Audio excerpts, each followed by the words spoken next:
Molly, thank you very much. Well, reaction is coming in from both sides of the political aisle about the move to send those special operation forces to Africa. Earlier, I had a chance to talk with Senator John McCAIN about his reaction. Senator, welcome. Great to have you on board today. Thank you. Nice to be back. We are just learning that the White House is announcing that we are sending some special operation forces into Africa. What do you know about this?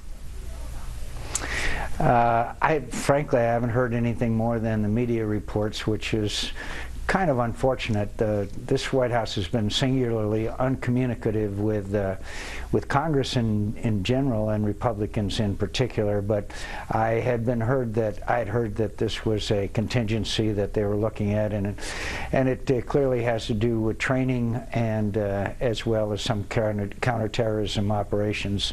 I think it's probably the right thing to do, but I think we ought to make sure that this isn't an escalatory kind of situation. You're saying that the Republican leadership was not briefed on the fact that this was actually going to take place? No, we were not. Because we're understanding that troops are going to go into Uganda, the Democratic Republic of Congo, South Sudan, and Central African Republic, and that these troops are there, as you point out, for training and for helping to combat these rebel forces there, and that they're supposed to operate only in self-defense.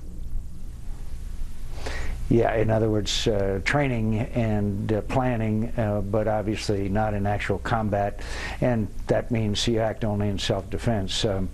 But look, I watched the Marines go to Lebanon, I watched us go to Somalia. The Congress and the American people had better be pretty well briefed up on this so that we can avoid an instance of like those that I just mentioned. So we'll have to wait and see how this unfolds in the days ahead. Let's move on now to Iran's foiled terror plot here in the U.S. Would you call this an act of war? I think you could view it as an attempted act of war. Obviously, they were unable to succeed, but I think it indicates a lot of things, including I'm somewhat surprised at how ham-fisted the operation was. I think it also is a continuation of these kinds of terrorist activities that they've orchestrated in the last 2 decades in foreign capitals. It's the first time we know of they've tried something in our capital. I think they are doing it because they think they can get away with it, and I think that they've got to be held responsible in a variety of ways. Well, we often hear that all options are on the table, including the military option, but what we're hearing obviously so far from the White House is that it is going to call for tougher sanctions and to further isolate Iran from the world community. But do you believe that sanctions have an impact at all? Oh, I think they have some impact, but I have not seen any deterrent effect. In other words, the main object of the sanctions that we've imposed so far were to motivate them to abandon their nuclear weapons program. Nothing has changed there. I think we have, as I say, I think it's had some effect, but certainly not the intended outcome we wanted to see. I also think that the President should talk to the American people, remind them that the Iranians exported the most lethal weapons into Iraq, which killed young Americans. They're playing in Afghanistan. They support terrorist organizations, Hamas and Hezbollah. They're trying to effect the overthrow of the government in Bahrain, not to mention, and most importantly, their nuclear weapons program.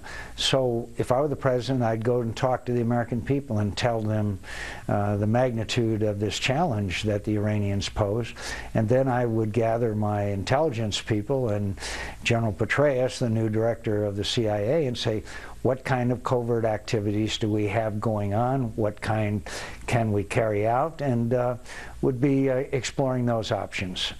Do you think then ultimately that we are going to be able to have any type of impact with Iran moving forward with some of the suggestions that you're talking about? I do believe that the sanctions on their central bank can have a significant effect. I also think if you take steps that would prevent them from using their tanker fleet, but also, you know, the Russians and the Chinese have not joined with us, and so that makes the United Nations route very difficult, if not impossible. But I also think, again, that I'm not advocating a war with Iran, and I'm not saying that we should attack Iran, but I do think that the options that we have, and I'm sure there are some, should be explored, and maybe the covert activity course of action ought to be explored. And I want to emphasize, I don't know what those are, but I think there must be some capabilities out there. I also asked Senator McCain about the Republican jobs plan that he released this week, along with several other senators, and his thoughts on the proposed cuts to military spending. To hear more from Senator McCain, head over to foxnews.com/America's News Headquarters to hear what he has to say.